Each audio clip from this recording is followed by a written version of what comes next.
കർണാടകയിലെ അലൻസ് നിയമസഭാ മണ്ഡലത്തിൽ വോട്ടർ പട്ടികയിൽ നടന്നതായി ആരോപിക്കപ്പെടുന്ന തട്ടിപ്പുകൾക്ക് പിന്നാലെ വോട്ടർ സ്ഥിരീകരണ നടപടികൾ കർശനമാക്കി തിരഞ്ഞെടുപ്പ് കമ്മീഷൻ.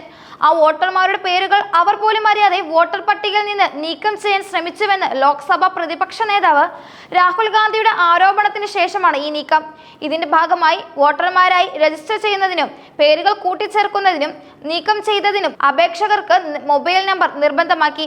ഇതിൽ തിരഞ്ഞെടുപ്പ് കമ്മീഷന്റെ പോർട്ടലായ ECI നെറ്റിലും ആപ്പിലും ഇസൈൻ എന്ന പുതിയ ഫീച്ചർ അവതരിപ്പിച്ചു. ഈ മാറ്റങ്ങൾ വോട്ടർ പട്ടികയിലെ ക്രമക്കേടുകൾ തടയുന്നതിൽ ഒരു സുപ്രധാന ചുവടുവയ്പായി കണക്കാക്കുന്നു.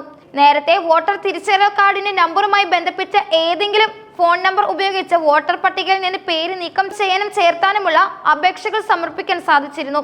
ഈ വിവരങ്ങളെല്ലാം അപേക്ഷകന്റേത് തന്നെയാണോ എന്ന് സ്ഥിരീകരിക്കാനുള്ള ഒരു സംവിധാനം നിലവിലില്ല. എന്നാൽ ഇസൈൻ സംവിധാനം നിലവിൽ വന്നതോടെ അപേക്ഷകൻ ആധാറിൽ ഉപയോഗിച്ചിരിക്കുന്ന അതേ പേര് തന്നെയാണ് വോട്ടർ പട്ടികയിലും വോട്ടർ തിരിച്ചറിയൽ കാർഡിലും ഉപയോഗിച്ചിരിക്കുന്നത് എന്ന് സ്ഥിരീകരിക്കേണ്ടതുണ്ട്. കൂടാതെ അപേക്ഷകൻ ഉപയോഗിക്കുന്ന നമ്പർ ആധാറുമായി ബന്ധിപ്പിച്ചിരിക്കണമെന്ന് ഉറപ്പുവരുത്തണം. ഈ സ്ഥിരീകരണത്തിന് ശേഷം മാത്രമേ പട്ടികയിൽ പേര് ചേർക്കാൻ കഴിയൂ.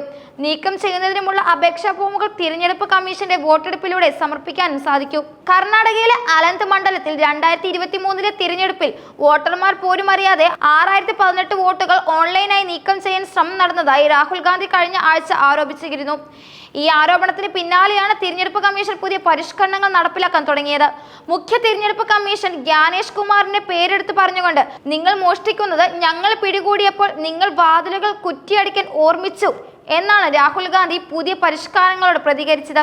കൂടാതെ അലന്ത് മണ്ഡലത്തിലെ ആരോപണങ്ങളിൽ കർണാടക CIക്ക് എന്ന് തെളിവുകൾ കൈമാറുമെന്നും രാഹുൽ എക്സിലൂടെ ചോദിച്ചു. ഈ നീക്കം തെരഞ്ഞെടുപ്പ് കമ്മീഷന്റെ വിശ്വാസ്യതയെയും സുതാര്യതയെക്കുറിച്ചും ചോദ്യങ്ങൾ ഉയർത്തി. ഈ മാസം 18-ന് AICC ആസ്ഥാനത്ത് നടത്തിയ വാർത്താ സമ്മേളനത്തിൽ കേന്ദ്രീകൃതമായ ഒരു ഓൺലൈൻ സംവിധാനത്തിലൂടെ വോട്ടർമാർ അറിയാതെ അവരുടെ പേരുകൾ വോട്ടർ പട്ടികയിൽ നിന്ന് നീക്കം ചെയ്യാൻ ശ്രമിക്കുന്നുണ്ടെന്ന് രാഹുൽ ഗാന്ധി തെളിവുകൾ സഹിതം ആരോപിച്ചിരുന്നു.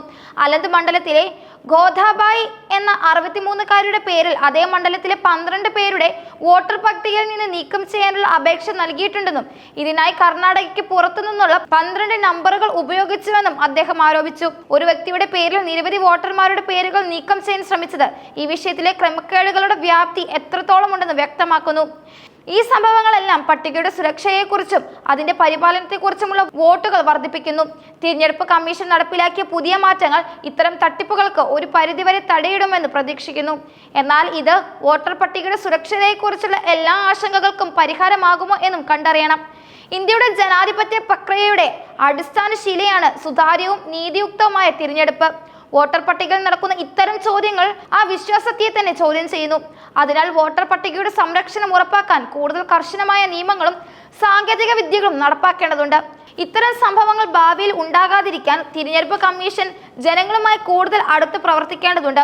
വോട്ടർമാർക്ക് അവരുടെ വിവരങ്ങൾ എളുപ്പത്തിൽ പരിശോധിക്കാനും ക്രമക്കേടുകൾ ശ്രദ്ധയിൽപ്പെടാനും ഉടനടി റിപ്പോർട്ട് ചെയ്യാനുമുള്ള സംവിധാനങ്ങൾ ഒരുക്കുന്നത് ഈ പ്രശ്നങ്ങൾക്ക് ഒരു വലിയ പരിഹാരമാകാനും സാധ്യതയുണ്ട്. വോട്ടർമാർക്ക് അവരുടെ മൊബൈൽ ഫോണുകളിലേക്ക് SMS അലേർട്ടുകൾ അയച്ചാൽ പോലും ഒരു നല്ല തുടക്കമാകും. ഇങ്ങനെയുള്ള നടപടികൾ വോട്ടർമാരുടെ പങ്കാളിത്തം വർദ്ധിപ്പിക്കുകയും വോട്ടർ പട്ടികയുടെ സുരക്ഷ ഉറപ്പാക്കുകയും ചെയ്യും.